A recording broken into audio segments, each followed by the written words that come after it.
Նախարար գործընկերս բարձրացրեց այդ հարցը, բայց ես նույնպես կցանկանայի շեշտել, խոսքը վերաբերվում է Ադրբեջանի կողմից Արցախի հանրապետության դեմ սանձազերծած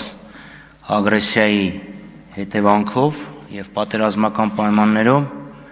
Իվանյանում գտնվող վառելիքաքսուկային նյութերի պահեստի զոհերի հարցին։ Կան անհետ զոհեր, մարդկանք, ովքեր ում մասունքները դեռևս չեն հայտնաբերվել, եւ կան մարդիկ, ովքեր ում մասունքները նույնականացվել են, հայտնաբերվել են, բայց այդ ընտանիքները թքի նախարար, եթե դժվար չի ձեր ուշադրությունից մի քանի րոպե հատկացրեք ինձ, էլի։ Եվ եթե կարելի է այդ հարցին կարողանանք անդրադառնալ, որովհետեւ զոհերը 230 հոգի, զինվորական եւ քաղաքացիական, փաստորեն պետության ուշադրությունից զերծ են մնացել։ Կա վերաքննիչ դատանի որոշում, որ հստակ նշում է, որ զոհերը պատերազմական պայմանների հետևանք են, չլիներ պատերազմը մարդիկ չէին զոհվի, բայց մարդիկ ոչ փոխհատուցում են ստացել, ոչ որոշակի կարգավիճակ ունեն, որևէ կարգավիճակ ունեն,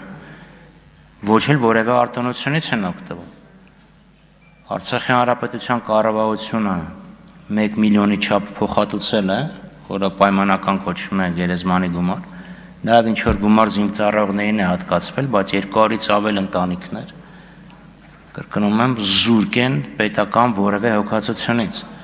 եւ եթե դժվար չի, կխնդրեի ձեր եզրափակիչ ելույթում անդրադառնալ կոնկրետ այդ կատեգորիայի վերաբերյալ